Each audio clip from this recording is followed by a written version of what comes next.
Welcome to professor academy YouTube channel. तो आज के इस लेक्चर में हम एक्सरसाइज 1.6 क्वेश्चन नंबर 2 मैथ के मैथमेटिक्स का करते हैं। इससे पहले क्वेश्चन नंबर 1 में हमने एक इम्पॉर्टेंट रूल के मुताबिक एक क्वेश्चन को हल किया था। इसके 8 पार्ट है क्वेश्चन नंबर 1 के। अगर आपने वो नहीं देखे तो लाजमी देख लीजिए, इनका लिंक मैं वीडियो के डिस्क्रिप्शन में डालूंगा, आप वहां से देख लें। फिर हमने इस क्वेश्चन को इन्वर्जन मेथड और क्रेमर रूल से भी हल करना है।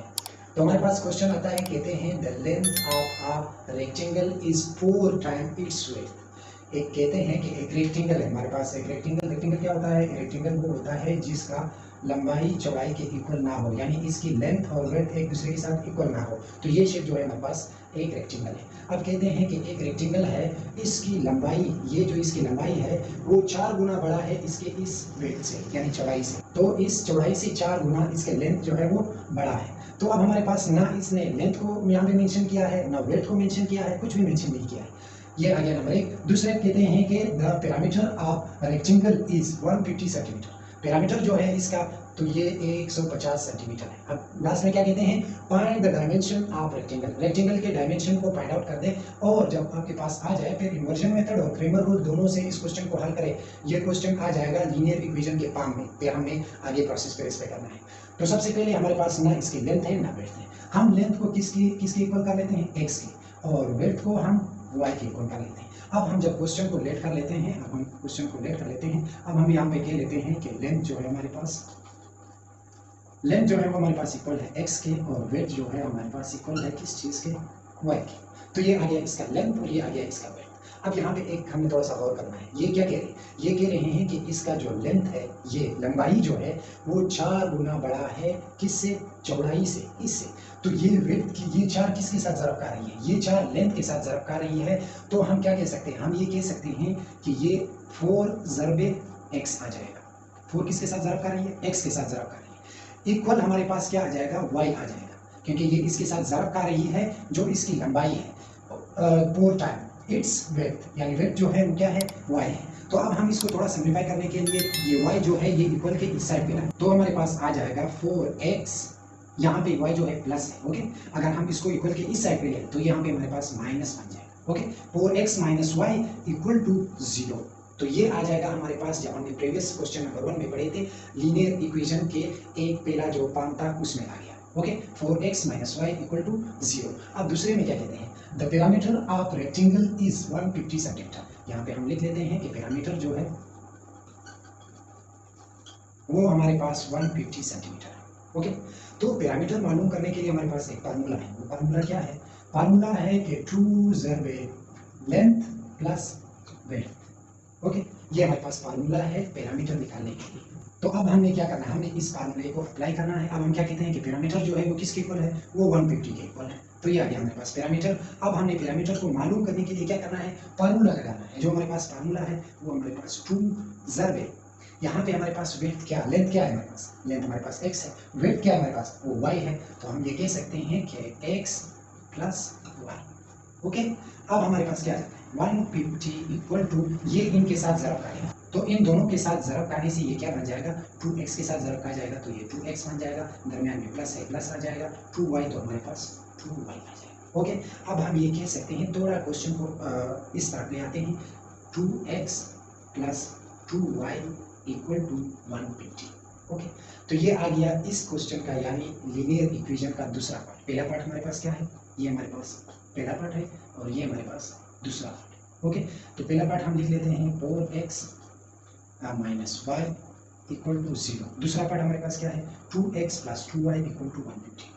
2x plus 2y equal to 150। Okay, तो ये अब हमारे पास एक क्वेश्चन है। अब हमने इसको लीनियर इन्वर्जन मेथड से और क्रेमर रूल से इसको हल करना है। सबसे पहले इसमें जो मुश्किल पार्ट है वो ये है, इसका लेंथ और विड्थ को निकालना, यानी इसके डायमेंशन को। तो समझ हमारे पास जब ये क्वेश्चन आ जाता है तो हम सबसे पहले इसको क्या कर लेते हैं? बाय इन्वर्जन मेथड कर लेते हैं। सबसे पहले by inversion method. Inversion method से करने के लिए सबसे पहले हम क्या कर लेते हैं? प्रीवियस क्वेश्चन में भी हमने पढ़ा था कि हमने इनसे मैट्रिसेस बनाने हैं। अब हम यहाँ पे इसको थोड़ा सा लिखी दे देता हूँ ताकि ये अलग साइड पे हो और हम इसको इन्वर्जन मेथड के जरिए हल कर सकें। यहाँ पे हम क्या कर लेते हैं? यहाँ पे हम कहते हैं कि इन मैट्रिसेस फॉर्म। ओके, अब अब हमने यहाँ पे मैट्रिसेस फॉर्म बनाने हैं। मैट्रिसेस फॉर्म कैसे बनाएंगे? एक हमारे पास आ जाएगा मैट्रिक्स ए, एक मैट्रिक्स आ जाएगा एक्स और एक मैट्रिक्स आ जाएगा बी। इसको हम सपोज करें ए मैट्रिक्स हमारे पास क्या जाता है 4, यहाँ पे 1 है जिसके साथ कुछ भी नहीं है, यहाँ पे 1 है इसके साथ, तो 4 - 1 2 2, ये भी +2 है, ये भी +2 है, तो प्लस हम लिखते नहीं है, तो ये हमारे पास आ जाएगा 4 - 1 2 और 2। ओके, इसको हम नाम दे देते हैं ए। दूसरा हमारे पास आ जाएगा एक्स और वाई, क्योंकि एक्स और वाई दोनों के साथ है, एक्स वाई। ओके, तो इसको हम नाम देते हैं एक्स। तीसरा जो इक्वल के इस साइड है ये हमारे पास 0 और 150, इसको हम नाम देते हैं बी। ओके, तो ये हमारे पास आ जाता है। अब हम इसको कैसे लिख लेते हैं A X equal to B. Okay, अब हमने x को फाइंड आउट करना है। इस इक्वेशन में हमने क्या करना है, x और y की वैल्यू को फाइंड आउट करना है। अब x इन दोनों को रिप्रेजेंट कर रहा है, ठीक है, तो हमारे पास आ जाता है x, ये a जो है x के साथ यहाँ पे मल्टीप्लाई हो रही है, अगर इक्वल के इस साइड पे चला जाए मेन के रूल के मुताबिक तो यहाँ पे क्या हो जाएगी, डिवाइड हो जाएगी। इसको थोड़ा मजीद सिंप्लीफाई करने के लिए ये जो यहाँ पे नीचे है तो प्लस है, अगर हम इसको ऊपर ले आए ये माइनस बन जाएगा, यानी यहाँ से यहाँ तक। ओके, तो हमारे पास इसके साथ और क्या जरा हो रही है, बी जरा हो रही है। अब हमारे पास एक क्वेश्चन बनता है, वो क्वेश्चन है x इक्वल टू a का इनवर्स ज़रब b। अब हमने इस क्वेश्चन को बाय इन्वर्जन मेथड हल करना है। क्रेमर रूल के लिए अलग रूल है, तो हम यहाँ पे कर लेते हैं इस क्वेश्चन को हल। तो हमारे पास आ जाता है ये क्वेश्चन। अब इस क्वेश्चन में सबसे पहले जो मोस्ट इंपॉर्टेंट है वो क्या है, वो a का जो हमारे पास इनवर्स है, पहले हमें a का इनवर्स फाइंड आउट करना है, बाद में फिर हमें इसको b के साथ ज़रब कर देना है। तो a का इनवर्स जो हमारे पास एक फार्मूला इस्तेमाल होता है वो क्या है, एडजॉइंट ऑफ a और डिटर्मिनेंट ऑफ ए, ये हमारे पास एक फार्मूला है ए का इनवर्स निकालने के लिए। तो हम यहाँ पे कह सकते हैं कि ए का हमने एडजॉइंट निकाला है, सॉरी पहले हमने ए का डिटर्मिनेंट निकाला है फिर एडजॉइंट निकालना है। इनको निकालने के लिए हमें ए का ही मैट्रिक्स लेना है, ये जो हमारे पास ए का मैट्रिक्स है हमने इसी को लेना है, इसी का डिटर्मिनेंट और इसी का एडजॉइंट बनाना है। तो हमारे पास ये 4 - 1 2 2, 4 - 1 2 2। ओके, ये आ गया हमारे पास ए। अब हमने इसी ए का डिटर्मिनेंट बनाना है, तो हम यहाँ पे मेरे पास जगह थोड़ा कम है क्योंकि क्वेश्चन वहाँ पे भी लंबा हो जाता है, फिर मुझे अच्छा नहीं लगता कि मैं क्वेश्चन मिटा लूँ और हम लोगों को बाद में शायद किसी में लिखना होगा या कुछ और होगा, तो इसलिए मैं थोड़ा छोटा छोटा लिख रहा हूँ। तो ये हमारे पास आ जाएगा ए का डिटर्मिनेंट। अब ए का डिटर्मिनेंट हमारे पास किस तरह आता है, इनको और इनको आपस में क्रॉस मल्टीप्लिकेशन करते हैं, 4 - 1 2 और 2, इन दोनों को, सॉरी ये भी यहाँ पे हमारे पास सी आते हैं, यानी ये कॉमन ब्रैकेट्स, तो इनको हमने आपस में क्रॉस मल्टीप्लाई करना है। क्रॉस मल्टीप्लाई करने के लिए हमारे पास आ जाता है, सॉरी 4 × 2 -2 × -1। ओके, तो इसका हमारे पास जो आंसर आता है यही पे लिख लेता हूँ। ओके, ये 4 2 हमारे पास 8 आ जाता है। ओके, ये भी माइनस का 2 है, ये माइनस का 1 है, माइनस माइनस हमारे पास प्लस हो जाता है। ओके, तो 2 1 2, इसका जो क्वेश्चन आंसर आता है वो हमारे पास 10 आता है। अब हम ये कह सकते हैं कि ए का जो हमारे पास डिटर्मिनेंट है वो इक्वल है 10 की, ये हमारे पास ए का डिटर्मिनेंट है। इस फार्मूले का ये प्रोसेस जो है कंप्लीट हो गया। ये एडजॉइंट निकालना है, एडजॉइंट के लिए फिर हमने ए ले लिया। ए हमारे पास क्या है, ए साइड हमारे पास 4 - 1 2 2, 4 - 1 2 और 2, ये हमारे पास आ गया ए। अब हमने क्या कर देना है, अब हमने इस ए का एडजॉइंट लेना है, ADG adjoint of A. Adjoint लेने के लिए हम क्या कर देते हैं, एडजॉइंट लेने के लिए इन दोनों के, ये जो डायगोनल है इस डायगोनल की हमने प्लेसेस चेंज करनी है, यानी 2 चला जाएगा 4 की जगह और 4 आ जाएगा 2 की जगह, तो हमारे पास आ जाएगा 2 4, और इन दोनों के साइन चेंज करने हैं। तो ये इसके साथ माइनस है, हम +1 लगा लेते हैं, इसके साथ प्लस है तो हम -2 लगा लेते हैं, +2 है तो हमने -2 लगा, ये आ गया इसका एडजॉइंट। अब हम ये कह सकते हैं कि ए का इनवर्स का जो प्रोसेस है वो क्या है, 2 1 -2 4, ऊपर क्या है, ऊपर हमारे पास डिटर्मिनेंट ऑफ ए है, डिटर्मिनेंट ऑफ ए हमारे पास 10 है। ओके, अब हम इसको यहाँ पे ज़रब नहीं देंगे क्योंकि यहाँ पे भी इनके साथ कर सकती है, लेकिन ये ए के साथ 10 इसी तरह आएगा, तो आने वाले वक्त में जब हम इसको बी के साथ ज़रब देते हैं, हमारे पास किधर गया ये जब हम क्वेश्चन में हमने निकाला हुआ है बी के साथ जब हम इसको ज़रब देंगे तब हमारे लिए मुश्किल बढ़ते हैं। तो हम इस 1 और 10 को इसके साथ ले आते हैं। ये जो हमारे पास क्वेश्चन है 1 - 2 और 4, इसको इसी तरह लिख लेते हैं। ओके, अब हमारे पास क्या आ जाता है, ये एक ए का इन्वर्स या ए का जो हमारे पास इन्वर्स कंप्लीट हो गया। अब हमने इस ए का इन्वर्स को, ए के इन्वर्स को ज़रब करना है किसके साथ, बी के साथ। अब हम यहाँ पे लिख सकते हैं कि x = ए का इन्वर्स ज़रब बी। अब हमने इस ए के इन्वर्स को बी के साथ ज़रब कर देना है, तो हमारे पास आ जाता है x = ए का इन्वर्स क्या है 1/10, ज़रब किसके साथ कर रही है 1 2 1 -2 4, 2 1 -2 4। ओके, अब इसके साथ क्या ज़रब हो रही है, बी हमारे पास क्या है, बी हमारे पास 0 और 1 50 है, तो हमारे पास 0 और 1 50, ये हमारे पास आ गया बी क्वेश्चन के मुताबिक। अब हमें इसको सिंप्लीफाई करना है मजीद, तो 1/10 इसी तरह आ जाएगा, और इसको हमने इस रो को पहले इस कॉलम के साथ, फिर दोबारा इस रो को दूसरी बार इस कॉलम के साथ क्या करना है, जरा करना है। 2 0 2 और जरबे 0 में थोड़े लंबे प्रोसेस पे करता हूँ ताकि आप लोगों को अच्छी तरह समझ आ जाए। 1 जरबे 1 यहीं पे भी हो सकता है, लेकिन कभी कभार भी मुश्किल बढ़ जाती है। अब इस रो को इस कॉलम के साथ 2 जरबे 0 प्लस 4 जरबे 150। ओके, तो हमारे पास x इक्वल टू 1/10 क्या जाता है, 2 0 0 प्लस 150 ये 150 ही हो जाता है।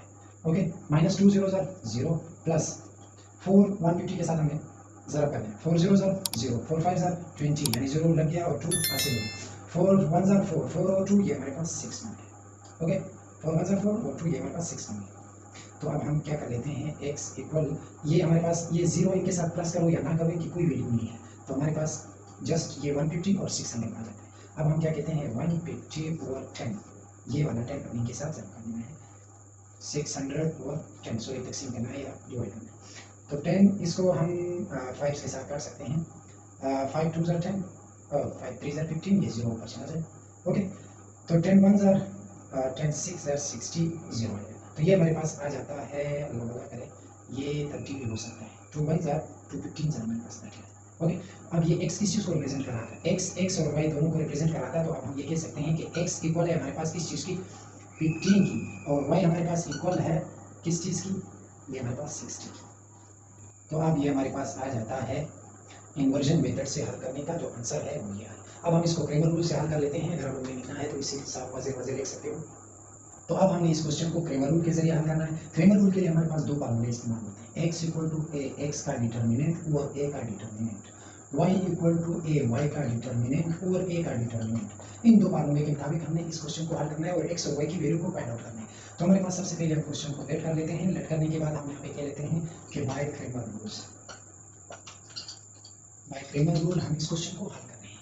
ओके, तो अब हमने सबसे पहले क्या करना है, a का जो डिटर्मिनेंट है वो इन दोनों में मोस्ट कॉमन है। सबसे पहले हमने a का डिटर्मिनेंट निकालना है, जैसे हमने प्रीवियस इन्वर्जन मेथड में a का मैट्रिक्स निकाला था, इसी तरह a का मैट्रिक्स निकाल लेते हैं, यानी 4 यहाँ पे -1 2 और 2 और 2 ये हमारे पास आ जाएगा a। अब हमें इसी a का क्या निकाल लेना है, डिटर्मिनेंट निकाल लेना है। तो 4 -1 2 और 2 इन दोनों को आपस में ज़ब्त कर लेते हैं। ज़ब्त करने के लिए तो हमारे पास आ जाएगा 4 ज़रबे 2 -2 ज़रबे -1। ओके, तो ये हमारे पास 4 2 8 आ जाएगा, ये माइनस का 2 है, ये भी माइनस का 1 है, तो माइनस माइनस हमारे पास प्लस हो जाएंगे, 2 1 2 हो जाएगा, तो ये हमारे पास इक्वल आ जाएगा 10 के। अब हम ये कह सकते हैं कि a का जो हमारे पास डिटर्मिनेंट है वो इक्वल है 10। ये इनमें जो ये था ये निकल है। अब हमें क्या करना है, ax और ay इनके डिटर्मिनेंट निकालने के लिए सबसे पहले हमने एक मैट्रिक्स बनाना है इन दोनों के लिए। तो मैट्रिक्स कैसे बनाएंगे, अब हम कहते हैं कि हमने पहले ax का मैट्रिक्स बनाना है और इसके साथ एक ay का जो है मैट्रिक्स बनाना है। ओके, अब ax और ay के लिए मैट्रिसेस बनाएंगे, फिर इनका डिटर्मिनेंट निकालेंगे, बाद में इसका फार्मूला अप्लाई करेंगे।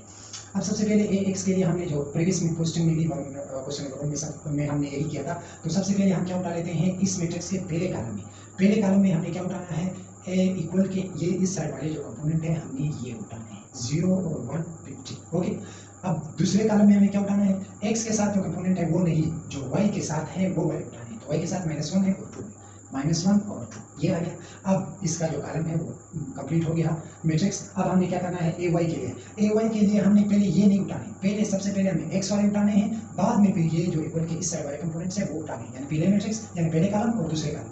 4 और 2 हमारे पास आ जाएगा, 4 2 और यहाँ पे 0 150 0 और 150। अब इसका भी एक मैट्रिक्स बन गया, इसका भी बन गया। हम सबसे पहले x का जो है डिटर्मिनेंट निकाल लेते हैं, 0 -1 150 और 2। अब इन दोनों को हमने क्रॉस मल्टीप्लिकेशन करना है डिटर्मिनेंट निकालने के लिए, तो हमारे पास 0 ज़रबे 2 आ जाएगा, 150 ना यहाँ पे माइनस है, 150 ज़रबे -1। ओके, तो हमारे पास आ जाएगा 0 माइनस, ये भी माइनस का है, ये भी माइनस माइनस प्लस कर देता है, तो हमारे पास 150 बन जाएगा। a का जो हमारे पास ax का जो हमारे पास डिटर्मिनेंट है वो इक्वल हो गया 150। ओके, अब ay का हमने इसी तरह निकाल लेते हैं, ay हमारे पास आ जाएगा। तो हमारे पास ये क्वेश्चन जल्दी से कर रहा हूँ क्योंकि उनके भी मैंने ज़्यादा टाइम ले लिया है। तो हमारे पास आ जाता है 4 0 2 150, ये हमारे पास आ जाएगा क्या, ये हमारे पास आ जाएगा। अब हमने इनका क्रॉस मल्टीप्लिकेशन कराना है, क्रॉस मल्टीप्लिकेशन कराने के लिए 4 ज़रबे 150 माइनस 0 ज़रबे 2, तो हमारे पास क्या आ जाएगा, इक्वल 4 ज़रबे 150, 4 को 0 4 0 0 0 4 5 हमारे पास 20 आ जाता है, 2 चला जाता है, 4 1 4 और 2 ये हमारे पास 6 आ जाता है, -0। तो हम ये कह सकते हैं कि जो हमारे पास ए वाई का जो डिटर्मिनेंट है वो इक्वल है 600, क्योंकि ये -0 जो है इसकी कोई वैल्यू नहीं है, इसको इसी तरह हम छोड़ देते हैं। इसका भी डिटर्मिनेंट आ गया, इसका भी डिटर्मिनेंट आ गया। अब हमने फार्मूला अप्लाई करना है ए एक्स का डिटर्मिनेंट और ए का डिटर्मिनेंट। ए एक्स का डिटर्मिनेंट हमारे पास क्या है 150 है, ओके, और ए का डिटर्मिनेंट हमारे पास क्या है 10, ओके। तो हमारे पास आ जाता है 10 1 और हमारे पास ये इसको कर लेते हैं 2 के ज़रिए, तो हमारे पास आ जाएगा 10 2 5 2 और 5 3 3 आ जाएगा, 2 1 और 2 हमारे पास 15, ओके। तो ये अब हमारे पास इसको मैं अगर सिंपल तरीके से करूँगा, ये हमारे पास आ जाएगा 10 1 10, ओके। ये इसके जो 5 आ जाएगा, फिर 0 हमने ऊपर से लिया, तो हमारे पास 550, ओके। पिछले क्वेश्चन में भी मैंने स्पीड से किया था, शायद आप लोगों को समझ आ गया होगा। तो ये हमारे पास आ जाएगा 50, ओके, यानी 10 15 ज़र 150। अब हमारे पास क्या आता है दूसरा फार्मूला जो y का है, 600 इस ए का ए वाई है, 600 ए वाई का डिटर्मिनेंट है, और 10 जो है हमारे पास वो किसका डिटर्मिनेंट है, वो ए का डिटर्मिनेंट है, ओके। तो हम ये कहते हैं कि 10 1 10 60, ओके। तो ये हमारे पास 60 आ गया। ये आ गया हमारे पास ए एक्स और ए वाई, ये एक्स की वैल्यू आ गई, ये हमारे पास वाई की वैल्यू आ गई। तो ये आ गया हमारे पास क्वेश्चन नंबर 2 एक्सरसाइज 1.6 के। आई थिंक आप लोगों को समझ आ गया होगा। अगर समझ नहीं आया है फिर भी आप कमेंट सेक्शन में पूछ सकते हो, मैं कोशिश करूँगा कि आप लोगों के जवाब आपको उसी टाइम दे सकूँ। और अगर आप हमारे चैनल पर नए हैं, चैनल को लाजमी सब्सक्राइब कीजिए, वीडियो को लाइक कीजिए, और आने वाली वीडियो तक हमें दीजिए इजाज़त। अल्लाह हाफ़िज़।